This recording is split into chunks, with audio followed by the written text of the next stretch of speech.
इसके बाद ध्यान रखेंगे भारत पठानिया आने वाला 5 साल में अगला सुभाष कुमार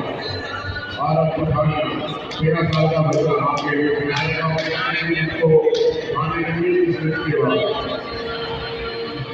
इस चैंपियनशिप का ये है कि 12 साल की बेटी के लिए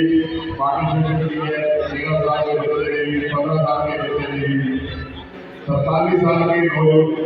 मास्टर वर्ग की गाड़ी और 61 साल के खिलाड़ी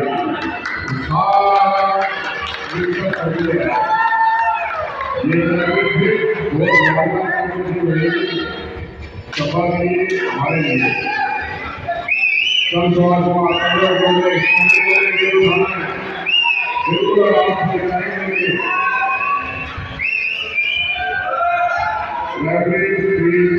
जहाँ पे खड़े करके